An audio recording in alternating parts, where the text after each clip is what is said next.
ওকে যখন বুকে নিলাম কেমন জানি আপন আপন মনে হচ্ছিল। অনেককে সবকিছু বলে দেওয়া উচিত। হ্যাঁ, বাচ্চাটা তার আসল মা বাবার কোলে উঠতে পারছে না। এই বাচ্চাটার জন্য অনেক আর মেঘলা আলাদা হয়ে গেছে। মনে করো তোমার আর মেঘলার যে সন্তান মারা গেছে, সে যদি সত্যি সত্যি মারা না যায়, যদি ভুলেও কখনো জানতে পারে ওর সন্তান আপনার কাছে, তাহলে ও কাউকে ছাড়বে না। তোরা তো ভিক্ষা করতে আসছিস, টাকা না দিলে এখান থেকে যাবি। কোনো কথা নেই, বের হন। আমরা বাট পান না, তুমি মাইয়াটা ভালো না।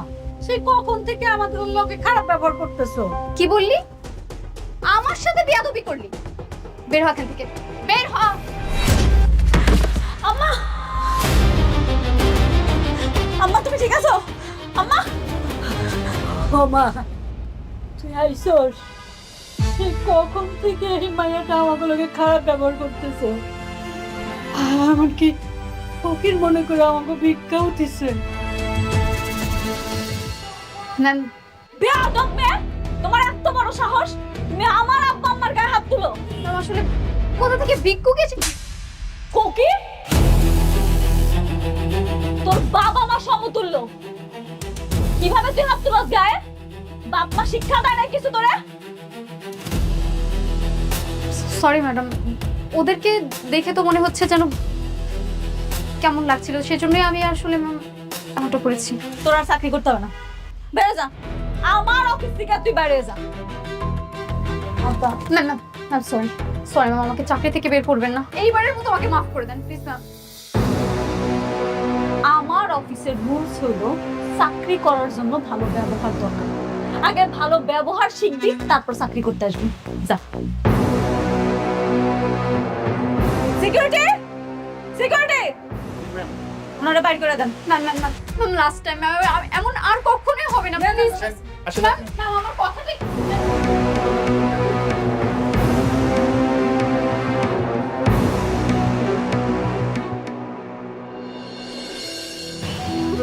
আম্মা, আব্বা, তোমরা আমারে মাফ করে দাও।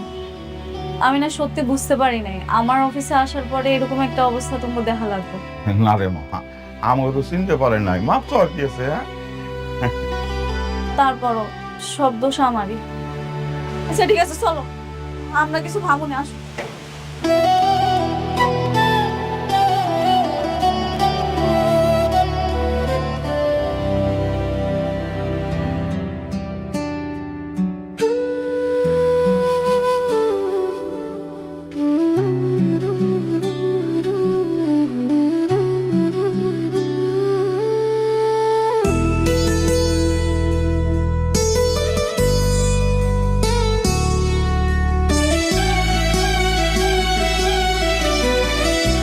তুমি এখানে আর আমি তোমাকে খুঁজে বেড়াচ্ছি।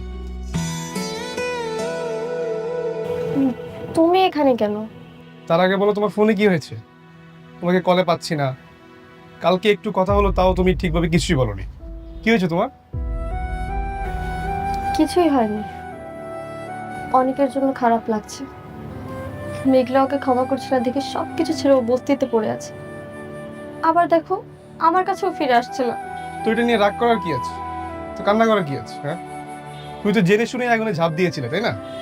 ও সরি, আমরা তো কেউ আগে থেকে জানতাম না যে অনেক আগে একটা বিয়ে করেছে। আমি এখন কি করব? আমি কিচ্ছু বুঝতে পারছি না। না পারছি ওকে ছাড়তে, না পারছি আগলে রাখতে। এই দুটোর মাঝখানে না আমি একদম পুরো ছাই হয়ে যাচ্ছি। একটা কথা বলবো? বলো। আমি জানি না আসলে তুমি কথাটা বললে কিভাবে নিবে। বৃষ্টি, তুমি অনেককে ছেড়ে দাও, ডিভোর্স দিয়ে দাও। এভাবে বাঁচা যায় না। এই বাস্তবতা অনেক কঠিন, তুমি বুঝতেছো না। এই অনিক, তোমার কি মনে হয় অনেক তোমাকে ভালোবাসে? না, অনেক তোমাকে ইউজ করছে। আর যে মানুষটা তোমাকে ভালোই বাসে না, তার দুয়ারে ভালোবাসার ভিখারি না হয়ে বরং যে তোমাকে ভালোবাসে তার হাতটা ধরে কাছে টেনে নাও। অনেক ভালো থাকবে, অনেক সুখে থাকবে। আমি জানি সাব্বির তুমি কি বলতে চাও। তুমি যে আমাকে মন থেকে পাগলের মতো ভালোবাসো এটা আমি জানি। কিন্তু সাব্বির, আমি যদি তোমাকে ভালোই বাসতে পারতাম তাহলে অনেক আগেই তোমাকে বিয়ে করতাম। আমি শুধুমাত্র অনেককে ভালোবাসি, আর আমার মৃত্যুর আগ পর্যন্ত আমি শুধুমাত্র ওকেই ভালোবেসে যাব। ঠিক আছে, আমি না হয় তোমার জীবনের ওই রেল লাইনের দুটি সমান্তরাল রেখার মতো হয়ে থাকি, যারা এই শহর থেকে চলে যায় কিন্তু কখনো এক হতে পারে না, কখনো কেউ কাউকে স্পর্শ করতে পারে না। তোমার কথা আমার সবসময় মনে থাকবে। এটাই আমার বরং পাওয়া। আচ্ছা, আমি গেলাম, আবার যেতে হবে, এখন না গেলে সমস্যা হবে। শোনো, অনেকের সঙ্গে যদি তোমার দেখা হয় আমার কথা বলো। ঠিক আছে।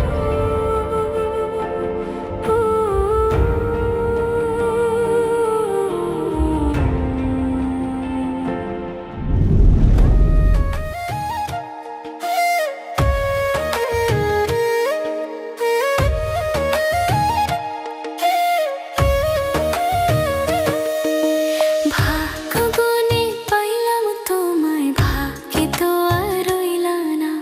দুঃখে আমার বুক ভেসে যায়, সুখের দেখা হইল না। তবু আমি তোমার আশায় কাঁদি দিবারাত রোজ। সুখে থেকো, ভালো থেকো গরি, ঘরের রাজপুত্রে। সুখে থেকো, ভালো থেকো গরি, ঘরের রাজপুত্রে।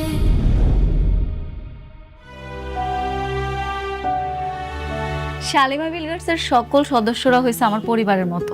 আর যেহেতু আজকে একটা পারিবারিক অনুষ্ঠান, আমার আব্বা আম্মার বিবাহ বার্ষিকী, তাই আপনাকে সবাইরে আমি ডাকাইছি। আপনারা আসছেন, আমি অনেক খুশি হয়েছি।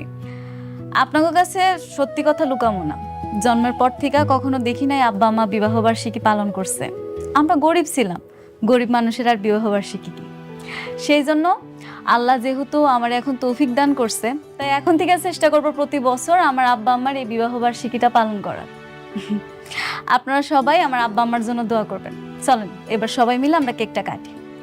চলেন আমরা সবাই করতালা দিয়ে ম্যাডামের বাবা মাকে অভিনন্দন জানাই।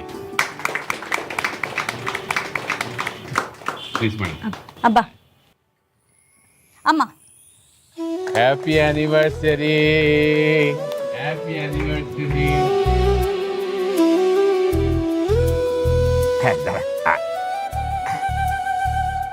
আরে অনিক সাহেব, আরে আসেন আসেন, আমাদের সাথে জয়েন করেন। আজকে আমার ম্যাডামের বাবা মার বিবাহ বার্ষিকী। Happy anniversary. Thank you manager uncle. Madam. আপনারা তো আমি কইছিলাম এটা একটা পারিবারিক অনুষ্ঠান। শালিমা বিলগার্সের প্রত্যেকটা সদস্য আমার পরিবার। আমার আব্বা আম্মার এত বড় একটা দিনে আপনি বাইরের মানুষরে কেমনে আমন্ত্রণ করলেন, একটা বড় জিজ্ঞেসও করলেন না? ম্যাডাম, আজকের দিনটা আমরা রাগারাগি না করি, আর আজকের আনন্দের দিনে আমরা ওই বিষয়টা নিয়ে আলোচনা না করি, সেটাই বোধহয় ভালো হয়। আমি তোমার পরিবার না, তাই না? অথচ একটা সময় ছিল যখন আমিই ছিলাম তোমার সবচেয়ে আপন মানুষ। তুমি সবার সামনে আমাকে অপমান করলে বাইরের মানুষ বলে, আর আমি তোমার জন্য যত্ন করে নিজে হাতে রান্না করে নিয়ে এসেছি। তোমার পছন্দের খাবার ডিম ভুনা, তোমাকে আমার পরিবার মনে করে। আর তুমি সবার সামনে বললে আমি তোমার পরিবার না। আমি জানি আমি ভুল করেছি, সেটার মাসুল তো আমি দিচ্ছি। তোমার পিছে পিছে আসতেছি। আমি এতটাই খারাপ হয়ে গেছি, আমাকে ক্ষমা করা যাচ্ছে না। মেঘলা, আমি কখনোই তোমার কাছে এটা আশা করিনি। বাবা, তুমি কিছু মনে করো না। মারে রাগারাগি করিস না। হ্যাঁ, আরে ও তো আমাকে আপনই ছিল, তারপরে ভুল করছে, ভুলের জন্য তো ক্ষমাও চাইছে। থাক, আজকের দিনটা অন্তত থাক। বাবা আসো, কেক খাও, আসো আসো। আব্বা, কারে কেক খাওয়াইতেছ তুমি? ওরে আব্বা, তুমি কি সব ভুলে গেছো? তুমি ভুলে যাইতে পারো, আমি কিচ্ছু ভুলিনি। আমি ওরে ক্ষমা করব না। আজকে এত বড় একটা অনুষ্ঠান, আমি কত আশা কইরা সব আয়োজন করছি, চাইছিলাম তোমগো নিয়ে ধুমধাম করে অনুষ্ঠানটা পালন করুন। তোমকে আমার ভাল লাগে না না? অরে কেক খাওয়াইতো মন চায়, অরে কেক খাওয়াইব তো খাওয়া, তোমরা অরে কেক খাও, আমি চলে যেতেছি, খাওয়া। তোমার এখান থেকে যেতে হবে। এটা তো তোমার পরিবার, আমি তো বাইরের মানুষ। এখানে এসে আমি বিরক্ত করলাম। তোমার জন্য খুব যত্ন সহকারে তোমার পছন্দের খাবারটা রান্না করে নিয়ে এসেছিলাম। যদি ইচ্ছে হয় খেয়ে নিও।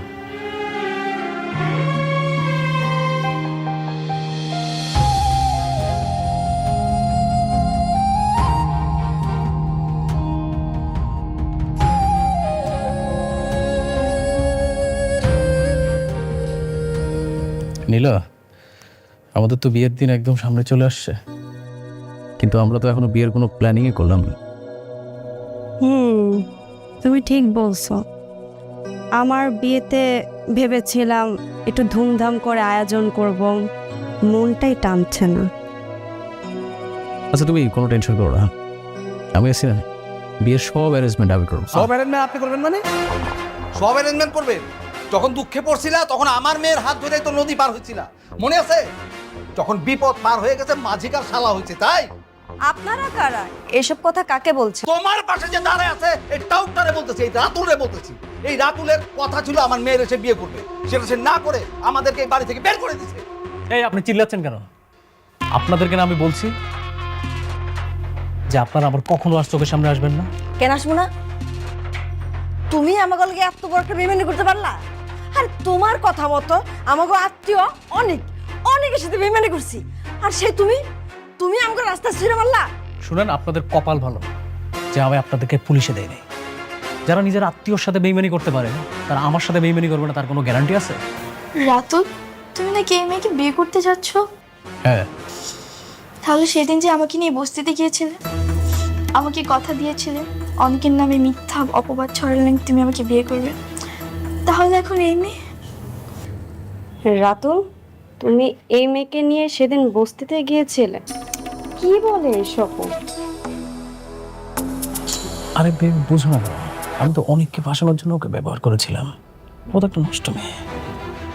এই আপনারা তো আচ্ছা নিমো খারাম। অনেক যখন আপনাদেরকে বাসার থেকে বের করে দিয়েছিল তখন আমি রাতুল রাজ আপনাদেরকে আশ্রয় দিয়েছিলাম, ভুলে গেছেন? আমিও অত কথা জানি না, তুমি আমার মেয়েকে বিয়ে করবে কিনা সেটা বলো। প্রশ্নই আসে না। দেখো রাতুল, আমার কথাটা শোনো। সবাই জানে যে আমার মেয়েকে তুমি বিয়ে করতে যাচ্ছ। এখন যদি তুমি আমার মেয়েকে বিয়ে না করে অন্য আরেকটা মেয়েকে বিয়ে করো, সমাজে আমি মুখ কি করে দেখাবো? তুমি আমার মেয়েটার জীবন এইভাবে নষ্ট করে দিতে পারো না। আমার মেয়েটার জীবন নষ্ট তো করছোই, কদিন পর তো এই মেয়েটার জীবনও তুমি নষ্ট করবা। আমাকে নিয়ে আপনাদের ভাবতে হবে না, আপনারা এক্ষুনি আমার বাসা থেকে বের হয়ে যাবেন, না হলে ঘাট ধাক্কা দিয়ে বের করে দেবো। না, যাবো না। আমার মেয়ের সাথে তোমার বিয়ে হইব, তারপর আমরা এখান থেকে যাবো। তুমি আমাকে ঘাট ধাক্কা দিয়ে বাড়ি থেকে বের করে দেবে? হ্যাঁ, আমি বুঝতে পারছি আপনারা আসলে ভালো কথার মানুষ না, আপনাদেরকে কাজের প্রমাণ দিতে হবে।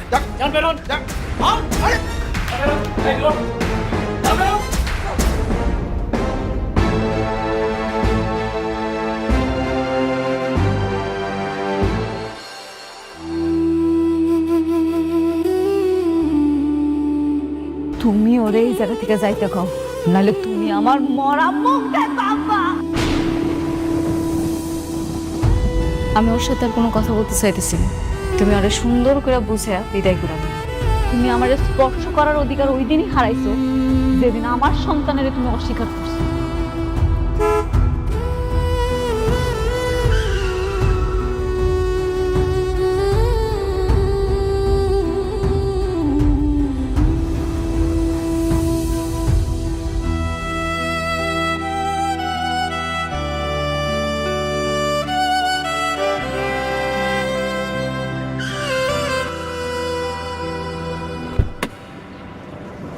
অনেক কি হয়েছে তোমার? তুমি এরকম পাগল মতো হাঁটছো কেন? আর একটু হলে তো গায়ে নিচে পড়তে তুমি। আমার না আসলে মারা যাওয়া উচিত। জীবনটা কেমন জানি, জীবন তো লাশ হয়ে গেছে। এর চেয়ে তো রাস্তার মাঝপথে শেষ হয়ে যাওয়াই ভালো। বেঁচে থাকার এই আজাব থেকে অন্তত মুক্তি পেতাম। অনেক, তুমি এসব কি বলছো? হ্যাঁ, তুমি একটা ছেলে মানুষ, তুমি এভাবে ভেঙে পড়লে হবে? হ্যাঁ হ্যাঁ, তুমি একটা ভুল করছো। তুমি মেঘলার কাছে কি মাপ চেয়ে নাও, তাহলে তো সে তোমাকে মাফ করে দেয়। মাফ করে দিলেই কি আর আমাদের সন্তান ফিরে আসবে? ফিরে আসবেন? মেঘলার চোখে ঘৃণা মুছে যাবে? মেঘলা এখন আর আমাকে মানুষ মনে করে না। ও এখন যেটা মনে করে জন্তু জানো। ও যখন আমাকে দেখে তখন আমাদের সন্তানের কথা ওর মনে পড়ে। অনেক, আমি তোমার ব্যাপারটা বুঝতে পারছি, কিন্তু তোমার কি এখনো বিশ্বাস হয় না যে মেঘলা তোমাকে ভালোবাসে? অনেক, আমি বলছি মেঘলা সত্যি তোমাকে অনেক ভালোবাসে, সত্যি। ভালোবাসা কি আর আছে? এখন যেটা আছে সেটা অভিমান আর অভিযোগ। আমি যখন মেঘলার সামনে যাই ও আমাকে আমাদের সন্তানের খুনি মনে করে। এমন একটা জায়গায় কখনো কি প্রেম ফিরে আসে? অনেক, তাই বলে তুমি এভাবে বস্তিতে পড়ে থাকবে? হ্যাঁ, এটা কি কোনো সমাধান হতে পারে? আর তুমি নিজের কি একটা অবস্থা করে ফেলছো? হ্যাঁ বলো। সমাধান তো এখন আর আমার হাতে নেই। আমার জীবনের সকল চাবিকাঠি, সব কিছু রাতুল চুরি করে নিয়ে নিয়েছে। এখন আর কিছুই নেই আমার। এখন শুধু অপরাধের ভারটাই বয়ে বেড়াচ্ছি। জানো সাব্বির, আমি যখন আয়নার দিকে তাকাই তখন না আমি আমাকে চিনতে পারি না। বারবার শুধু মনে হয় অনেক অনেক আগেই মারা গেছে। এখন শুধু জীবনটা লাস্টটা বয়ে বেড়াচ্ছি। দেখো অনেক, এসব পাগলামি ছাড়ো, চলো আমার সাথে চলো, আমি তোমাকে দিয়ে আসি, চলো। না, আমি একা থাকতে চাই। আমার নিজের সাথে নিজের লড়াইটা এখনো শেষ হয়নি। তুমি যাও।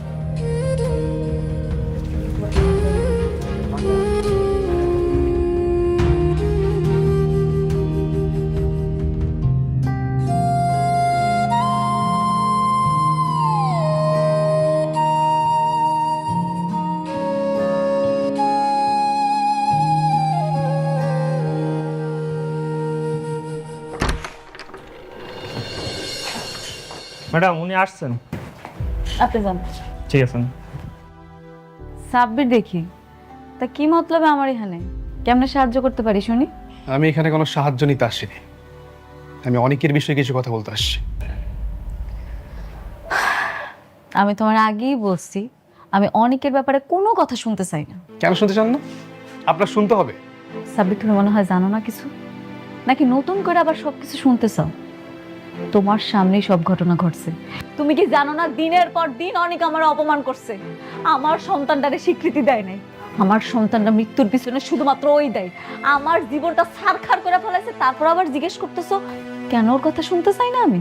হ্যাঁ আমি জানি, আমি সব কিছুই জানি, কিন্তু আপনি একটা বার চিন্তা করেন তো, একটু অনেকের জায়গায় এসে চিন্তা করেন না। একটা ছেলে যখন ডাক্তারের কাছে গিয়ে ডিএনএ টেস্ট করে দেখবে তার স্ত্রীর যে সন্তান সেটা তার না, তখন তার মানসিক অবস্থাটা কেমন হতে পারে একটু চিন্তা করে দেখেন না। পৃথিবীর কোন ছেলেটা তার ওয়াইফকে অস্বীকার করবে না? এই যে আমি হলে কি করতাম? আমি অস্বীকার করতাম না? না, অস্বীকার করতাম না। কেন করতাম না জানো? কারণ তুমি বিশ্বাস করতা। অনেকের বিশ্বাস করানোর দরকার আছিল যে আমি অনেকের পাগলের মতো ভালোবাসি। আমি এত খারাপ মাইয়া না যে অনেকের ছাড়া অন্য কোথাও যাবো। অবিশ্বাস? আর অনেকে আপনাকে অনেক বিশ্বাস করত, কিন্তু ঝামেলাটা তো করছে ওই রাতুল। রাতুল যদি টাকা দিয়ে রিপোর্ট চেঞ্জ না করতো তাহলে আপনাদের দুজনের এই পরিণতি হতো না। আরে রাতুল রিপোর্ট চেঞ্জ করে ফেলাইছে, এই জন্য সবকিছু হয়েছে। কেন অনেক পারতো না? দুনিয়াতে কি সব ডাক্তার মরে গেছে? অনেক পারতো না অন্য জায়গায় টেস্ট করাইতে? করায় নাই। অনেক আমারে অবিশ্বাস করছে। আপনি সেই বারবার একই বিষয় নিয়ে তর্ক করছেন। শুনুন, আমি আপনাকে একটা কথা বলি, আপনাদের সন্তানের মৃত্যুর জন্য আপনি আর অনেক দুজনই দায়ী। মানে আপনি সাবধান হননি। আপনার গর্ভের সন্তান ছিল, আপনার উচিত ছিল তখন আপনার এই বাড়িতে চলে আসা, কিন্তু আপনি আসেননি। আপনি অবহেলা করছেন। আপনার এই অবহেলার কারণে আপনার সন্তান রাস্তায় অ্যাম্বুলেন্স হয়ে মারা গেছে। আসলে অনেক আপনাকে অনেক ভালোবাসে বলে সেই বস্তিতে গিয়ে পড়ে আছে। আরে বৃষ্টি তাকে বারবার নেওয়ার জন্য চেষ্টা করছে, কিন্তু সে যাচ্ছে না। কেন যাচ্ছে না? আপনার জন্য। আর সেই আপনি তাকে বারবার দূরে ঠেলে দিচ্ছেন। কেন? আমি কি নিষেধ করছি? না, আমি এখন পথের কাটা হইয়া দাঁড়াইছি। অনেক কেন জানা বৃষ্টির কাছে যা, আমি তো বাধা দিতেছি না। আর অনেক যদি যেত তাহলে সে অনেক আগে চলে যেত, কারণ সে আপনাকে ভালোবাসে। ও, আপনাকে তো বলা হয়নি, আজকে আমি অনেকে যে অবস্থা দেখছি, আমার মনে হয় না বেচারা আর বেশি দিন বাঁচবে। কি? কেন? অনেকের আবার কি হয়েছে? অনেক রাস্তায় পাগলের মতো হাঁটছে, তার চোখ দিয়ে পানি পড়ছে। আমার এত যে মায়া লাগলো, আমার তো বন্ধু, তাই না? বেচারা আপনার জন্য তার নিজের জীবনটাই হারাতে বসছে। মারে, অনেকটা তুই মাফ করে দে। মারে, একটু চিন্তা করে দেখ। জানি অনেক ভুল করছে, কিন্তু আমরাও তো ভুল করছি, তাই না? আমার মনে হলো আপনাকে কথাগুলো বলা দরকার, তাই আমি বলতে আসছি। দেখুন, এখন চুপ করে বসে থাকার সময় না। এসব রাগ অভিমান সবকিছু ভুলে কাছে যাওয়ার সময়। দেখুন, বাকিটা আপনার ইচ্ছে।